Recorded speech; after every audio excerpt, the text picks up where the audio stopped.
안녕하세요. 해준 거 없이 바라기만 하는 시댁 식구들 때문에 골머리를 썩고 있는 30대 여성입니다.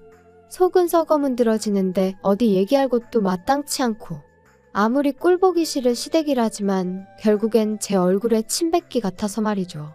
그런데 또 그렇다고 혼자만 끙끙 앓자니 너무 속상한 거예요.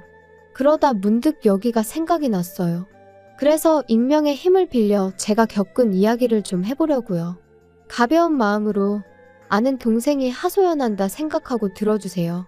남편과는 지인의 소개로 만났습니다.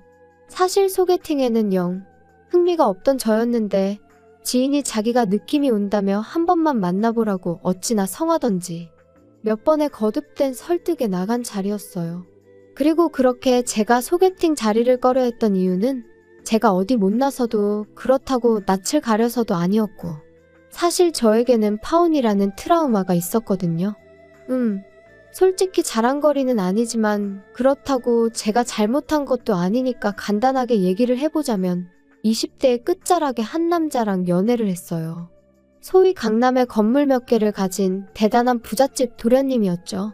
그런데 남자한테 프로포즈를 받고 본가에 처음 인사를 드리러 갔던 날 저는 말 그대로 충격을 받았습니다. 남자 쪽 부모님께서 말끝마다 그래서 돈 없는 것들은 거지들은 그까짓 거 몇 푼이나 한다고와 같은 표현을 덧붙이셨거든요. 그리고 비록 저한테 직접 하신 말씀은 아니었지만 세상을 그런 눈으로 보는 분들을 제가 진심으로 존경하고 어른으로 대우해드릴 자신이 없더라고요. 그래서 이튿날 남자한테 헤어지자고 했어요. 가치관도 가정환경도 너무 달라서 우린 안 될 것 같다면서 말이죠. 남자는 제 말뜻을 끝까지 이해를 못한 눈치였지만 아무튼 그때 배웠어요. 결혼이 아무리 현실이라지만 그래도 돈이 전부는 아니라는 걸. 비록 누구 한 사람의 잘못으로 헤어진 건 아니었지만 어쨌든 그렇게 오가던 결혼 이야기가 엎어지고 나니 결혼할 팔자가 아닌가 하는 생각이 들대요. 만약 또 누군가랑 어찌저찌 시작했는데 끝이 안 좋게 끝나면 어쩌나 그런 시간 낭비는 또 하고 싶지 않다 하는 생각도 들었고요. 그래서 굳이 소개팅을 해가면서까지 누구를 만나야겠단 마음이 없었던 거예요. 그런데 지인의 설득으로 반쯤 어거지로 나간 자리에서 만난 남편에게는 뭐랄까 첫눈에 반했다고 말하기는 어려운데 왠지 이 사람이랑 결혼하게 될지도 모르겠다는 예감이 딱 오더라고요. 지금도 그 이유가 뭐였을까 생각하면 한마디로 정의하긴 어려운데 서글서글한 인상과 믿음직스러운 말투 때문이었나 싶기도 하고 그리고 역시나 제 예감대로 저희는 연애를 시작한 지 1년 만에 부부의 연을 맺게 되었죠. 친정과 비교하면 시댁의 형편은 한마디로 어려웠어요. 시부모님은 고정 수입이 없으셔서 자식들이 주는 용돈과 연금에 의지해 생활을 이어가고 계셨고 사시는 집이 두 분의 소유라곤 했지만 재산적 가치는 거의 없다고 봐야 할 수준이었으니까요. 하지만 당시에 저에겐 그게 그렇게 문제되는 일은 아니었습니다. 저는 이미 결혼에 있어서 돈이 다가 아니다라는 나름의 신념이 있었으니 남편이 저를 얼마나 위해주는지 그리고 시부모님의 인격이 어떠한지가 유일한 관심사였거든요. 그리고 다행이랄지 남편은 그런 면에 있어서는 정말 제 기준에 딱 들어맞는 사람이었어요. 매사 제 의견을 존중해 주었고 제 일이라면 두 팔 걷고 나서주는 사람이었으니까요. 그런데 문제는 시부모님이셨습니다. 아니, 정확히 말하자면 당시에 시부모님과 마주할 기회가 별로 없던 게 문제였지요. 처음 시댁에 인사를 드리러 갔던 날 그리고 상견례 날 정확히 2번이었어요. 그리고 그 2번 다 제 나름대로 두 분을 파악해보려고 했지만 동시에 어쨌든 제 자신도 괜찮은 며느리감인 걸 어필하려고 노력하다 보니 제대로 판단 미스를 해버렸거든요. 친정부모님은 한 번에 파혼을 겪은 딸이 다시 결혼을 하겠다고 나선 것만으로도 무척이나 감격스러워 하셨습니다. 그래서 친정부모님도 저와 마찬가지로 남편 쪽 사정을 크게 문제 삼지 않으셨지요. 물론 저희 쪽에서 3억을 지원하겠다 했을 때 시부모님께서 우리는 2천만 원밖에 못 해준다 하시니 좀 당황해 하셨지만 그래도 뭐 결혼 이야기는 그대로 진행이 되었습니다. 친정에서 해주신 돈에 제가 모아두었던 돈을 더해 집을 구했고 남편이 따로 모아둔 돈 5천으로 결혼 비용과 혼수 등을 부담했지요. 그런데 결혼한 지 1년 만에 알게 된 사실은 황당하기 짝이 없었습니다. 시부모님께서 해주셨다는 2천만 원을 알고 보니 남편이 제 뒤에서 몰래 갚아드리고 있었으니까요. 게다가 설상가상으로 남편이 기껏 한다는 소리가 사실 자기는 결혼할 때 비록 반지하에서 시작하더라도 양쪽 부모님들께 손을 벌리고 싶지는 않았답니다. 그런데 저희 친정부모님이 워낙 완강히 도움을 주시겠다 하시니 자기가 시부모님한테 부탁을 드렸었대요. 아들 체면을 생각해서라도 얼마라도 좀 보태달라면서 말이죠. 그리고 며칠 뒤 시부모님이 2천을 만들어주셔서 정말 감사한 마음이었는데 결혼하고 얼마 지나지 않아 시부모님이 남편을 따로 불러 그 2천만 원을 갚으라고 하시더랍니다. 참고로 남편은 대학교 1학년 때부터 시부모님께 매달 30이고 50이고 보내드렸대요. 군대 갔을 때를 제외하곤 한 번도 빼먹지 않고 말이죠. 그런데 그런 아들이 장가를 가는데 2천이 적다는 건 아닙니다만 그래도 굳이 그 2천까지 갚으라고 하셨다니 정말 듣는 내내 속상했어요. 아무튼 남편 말이 그래도 어쨌든 자기 부모님이니 그런 이야기를 저에게 하기가 참으로 쪽팔리더랍니다. 그래서 어떻게든 자기 선에서 해결을 해보려고 했다는데 그런 남편에게 제가 무슨 말을 해줄 수가 있었겠어요? 그저 안타까운 마음뿐이었지요. 게다가 남편이 그렇게 소가리를 하는 동안 시부모님께선 걸핏하면 없는 형편에도 있는 힘껏 도와주신 거라며 생색을 참으로 많이 내셨거든요. 그래서 조금 의외의 행동을 하신다던가 까놓고 말해서 정말 실망스러운 모습을 보이셨을 때도 어떻게든 좋은 쪽으로 생각하고 존중해드리려고 했는데 더는 그렇게 생각하긴 어렵겠다 싶더라고요. 그런데 문제는 그게 다가 아니었어요. 그러한 속사정을 알게 된 이후로도 남편이 하도 간곡히 부탁하여 시부모님께는 차마 티도 내지 못하는 상황이었는데 그런 와중에 아버님이 연락을 해오셨습니다. 다가오는 주말에 집에 한번 오라고 할 이야기가 있다 하시면서요. 그래서 며칠 뒤 약속한 시간에 맞춰 시댁에 도착하니 집으로 오라 하셨을 땐 언제고 어느새 외출 준비를 끝내신 채로 저희를 기다리고 계시대요. 그리고는 한우가 드시고 싶다며 집 근처에 생긴 고깃집으로 가자고 하셨지요. 솔직히 그런 식으로 처음 당하는 것도 아니라 놀랄 것도 없었지만 그날은 너무 짜증이 나는 거예요. 그리고 말이 나왔으니 말인데 사실 사람들이 다 성격도 다르고 스타일도 다르고 해놓고 사는 것도 다르고 그러니까 비교하면 안 되는 거 저도 정말 잘 알아요.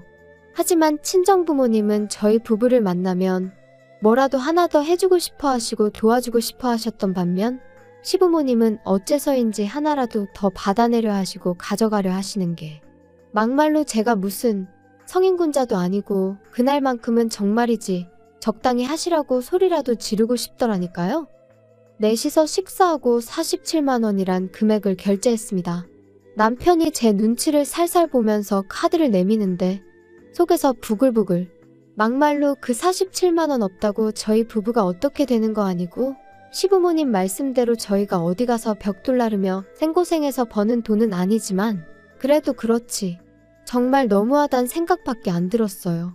그런데 그런 와중에 저희 어머님이 요 근처에 새로 생긴 라이브 카페가 있다며 거길 가자 하시더라고요. 그리고 도착한 카페에서 아버님이 말문을 여셨습니다. 너는 언제까지 그 똥차를 끌고 다니려고 그러냐?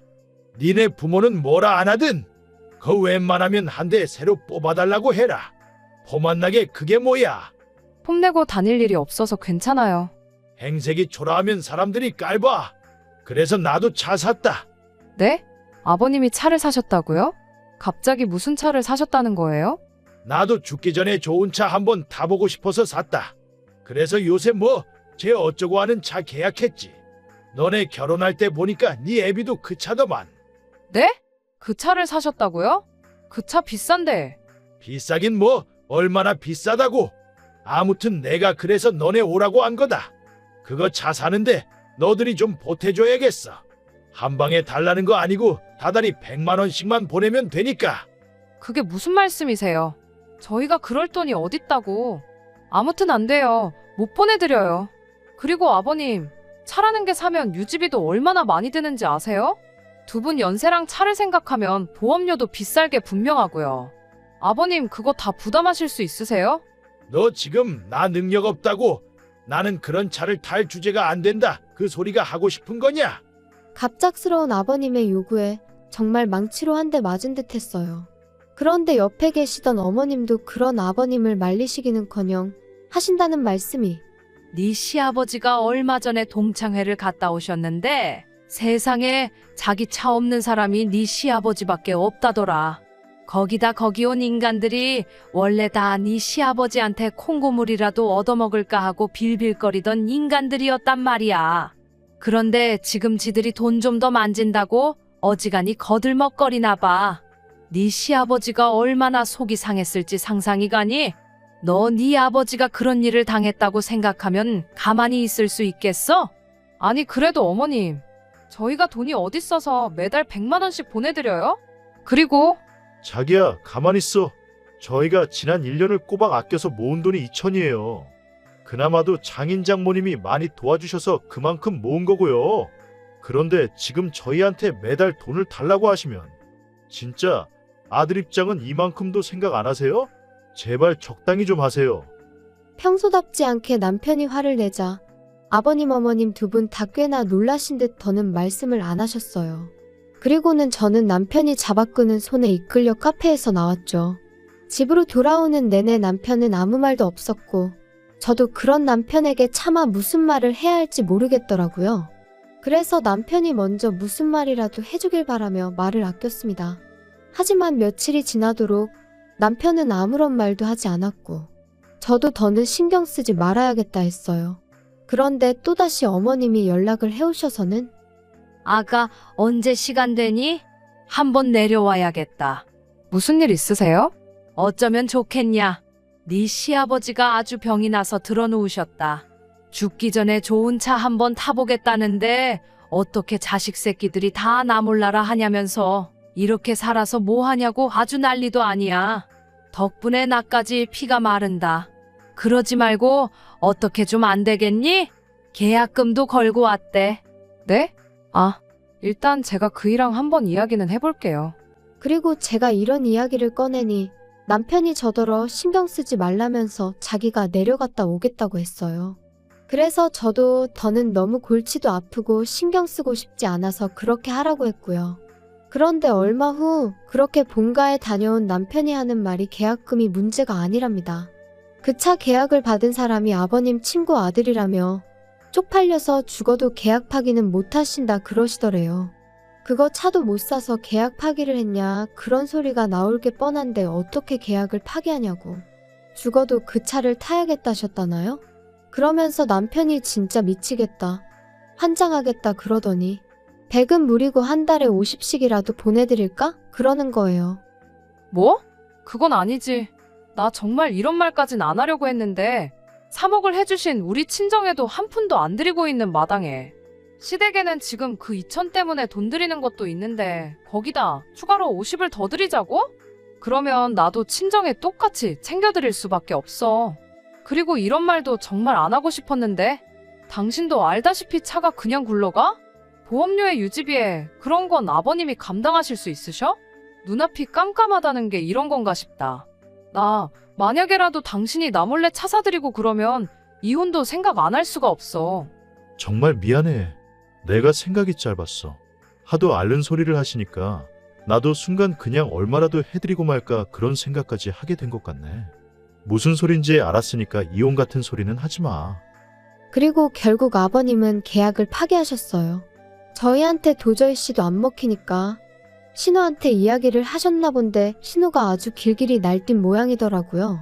자기한테 해준 게 뭐가 있어서 그런 걸 바라냐면서 아버님더러 양심이 있냐 없냐 그런 소리까지 했다나 봐요.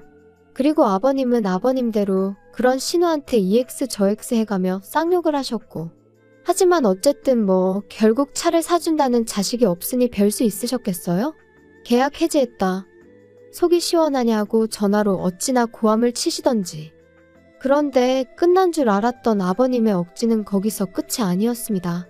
그 일이 있고 반년이 흘러 지난 가을이었어요. 친정 부모님 댁이 누수 문제로 리모델링에 들어가게 되면서 저희 집에 며칠 와 계시게 되셨거든요. 그런데 그렇게 와 계신 지 3일째 되던 날 아버님이 연락도 없이 저희 집에 오셨습니다. 다들 놀랐죠. 제가 무슨 일로 오셨냐니까. 아버님 말씀이 뭐 그냥 오다 가다 들리셨다는데 오다 가다 들릴 거리도 아니고. 아무튼 말이 안 되는 상황이었어요. 하지만 일단 오셨으니 들어오시라 했습니다. 그리고 그렇게 같이 점심을 먹게 되었는데 솔직히 얼마나 편한 사이라고 화기애애한 이야기가 오갔겠어요. 그냥 간단히 서로 안부 묻고 하시는 일은 잘 되시냐 그런 이야기 좀 오가고 식사를 마치고 차랑 과일을 내가려는데 아버님께서 갑자기 볼 일이 생각나셨다며 자리에서 일어나셨습니다. 그래서 배웅을 해드리려니 한사코 나오지 말라며 극구 저를 말리시더라고요. 그래서 그냥 집안에서 배웅했어요. 그리고 아버님이 떠나시고 얼마 지나지 않아 친정아버지께서도 근처에서 지인분과 약속이 있으시다며 자리에서 일어나시더라고요. 그런데 아니, 암만 찾아도 차키가 없어졌다고 그러시는 거예요. 어머니랑 저는 잘 좀 찾아보시라고 집안에 있던 차키가 어디 갔겠냐고. 그리고 그때부터 온 집안을 샅샅이 뒤졌는데 정말 차키의 발이라도 달렸는지 도무지 못 찾겠더군요. 그래서 혹시 주차하고 차 주변에 흘린 거 아니냐 해서 집 밖으로 나왔는데 아니, 아파트 단지를 몇 바퀴를 돌아도 아버지 차가 안 보이는 게 미치고 팔짝 뛴다는 게 이런 건가 싶은 거예요. 그래서 결국 일단 신고부터 하자 해서 경찰서에 차 도난 신고를 했습니다. 그리고 바로 다음 날이었어요. 친정부모님과 아침 식사를 마치고 어디 모시고 바람이나 쐬고 올까 하는 와중에 모르는 번호로 연락이 와서 받으니 경찰이었습니다. 저희 아버지 차를 찾았다면서 일단 경찰서로 오라고 하더라고요. 그리고 그렇게 찾은 경찰서에는 다름 아닌 시아버지께서 초조한 얼굴을 하고 계셨지요. 아버님이 여기 왜 계세요? 아니, 이게 다 무슨 일이에요? 아버지 설마 장인어른 차를 가져가신 거예요? 아는 분이세요? 이분이 어제 도난 신고된 김영수 씨 차량으로 과속하다 경찰에 잡혔습니다. 네. 아버님, 도대체 왜 그러셨어요? 아버지, 사돈 차를 보고 나니까 그냥 갑자기 성질도 나고 이게 다 니들이 차를 안 사줘서 그런 거 아니냐? 에이씨, 재수가 없으려니까. 어르신, 말씀을 그렇게 하시면 안 되죠. 지금 이거 범죄예요. 범죄. 친정부모님은 그런 아버님의 뻔뻔한 태도에 혀를 내두르셨지만 그렇다고 사돈을 상대로 뭘 어쩌겠냐 하시며 그렇게 일단 저희 아버님은 풀려나셨어요. 그런데 끝까지 말이라도 한마디 미안하다 사과를 안 하시더라고요. 계속해서 차를 안 사줘서 당신이 그런 거라는 둥, 저희 때문에 개망신을 당했다는 둥. 정말이지 남편을 생각해서라도 어떻게든 좋게 넘어가려고 했는데 도무지 답이 안 나온다 싶대요. 게다가 거기서 끝이 아니었습니다. 아버님께서는 당신 아들, 그러니까 저희 남편이 저희 친정부모님께 용서를 구하는 게 마음에 안 드셨는지 대뜸 소리를 꽥 지르셨거든요. 남자가 돼가지고 왜 자꾸 아쉬운 소리를 하냐면서요. 야 임마, 너는 내가 뭘 그렇게 잘못했다고 거기다 대고 빌빌거렸었냐? 내가 막말로 사람을 쳤어 뭘 어쨌어? 그까짓 거 차 좀 끌고 갔다고 뭔 일을 이렇게 키우는지. 야 며느라, 내가 이런 말까진 안 하려고 했는데 나라고 할 말이 없어서 가만히 있는 게 아니야. 너는 우리한테는 말도 안 하고 그렇게 친정부모를 며칠이나 와 있게 하고 말이지. 너 우리한테는 한 번이라도 와서 주무시고 가라고 한 적 있냐? 차도 그래. 막말로 네 애비가 차 사달라고 했으면 안 된다고 했겠어? 너 시부모가 돈 없다고 무시하고 그러면 안 되는 거야. 아버님, 지금 그게 하실 말씀이세요? 엄연히 아버님이 실수하신 거잖아요. 그런데 왜 자꾸 남 탓을 하시는 거예요? 너 지금 나 가르치냐? 아이고 잘났다 그래. 다른 집은 며느리들이 아버님 하면서 아양도 떨고 잘 봐달라고 용돈도 주고 한다던데 나는 복도 지지리도 없지. 아버님 그런 말씀 마세요. 저야말로 그렇게 치면 정말 시댁복 없거든요? 저는 어디 가서 아버님 얘기 하지도 못해요. 쪽팔려서. 세상에 사돈 차를 훔쳐가는 사람이 어딨어요? 자기야 그만해. 상대하지 마. 뭐 이 자식아 상대하지 마. 너는 아들이 돼서 그게 애비한테 할 소리냐?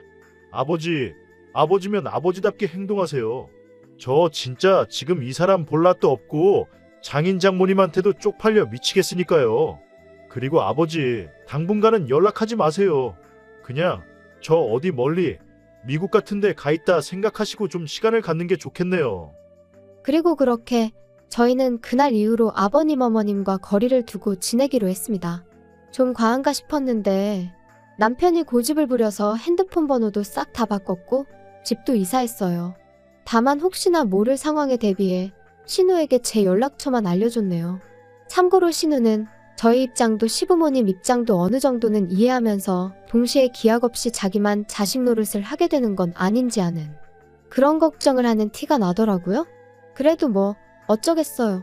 그간 저희는 나름대로 할 만큼 했다고 생각했고 신우도 그건 부정하지 못할 사실이었으니까요. 그러니 저희한테 대놓고 싫은 소리는 못하는 눈치더라고요.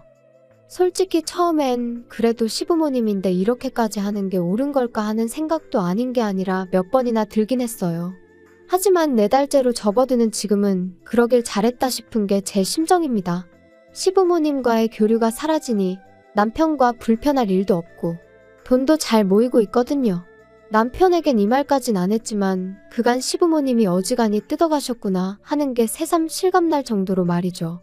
그래서 솔직히 마음 한켠에는 그래도 어쨌든 남편에겐 세상에 하나뿐인 부모님인데 교류하며 살라고 설득이라도 해야 하는 거 아닐까 하는 생각이 있었는데 그러지 않으려고요. 그렇게 되면 보나마나 또 제가 어마어마한 스트레스를 받을 것 같아서요. 그래서 그냥 흘러가는 대로 어떻게든 되겠지 하는 마음으로 내버려 두렵니다. 아버님이 혹시 먼저 손을 내미신다면 그땐 뭐 달리 생각해 볼 수도 있겠지만요. 아무튼 가족이라고 무조건 다 이해하고 품어주고 그럴 필요는 없다. 제가 저희 아버님을 겪으며 내린 결론입니다. 가족도 가족 나름이라는 말 참 이상하다 생각했는데 먼저 겪어본 사람들이 있으니 그런 말도 나왔다 싶고요. 아무튼 어떻게 마무리를 지어야 하나 싶은데 그래도 남편 하나는 정상이니 다행인 거겠죠?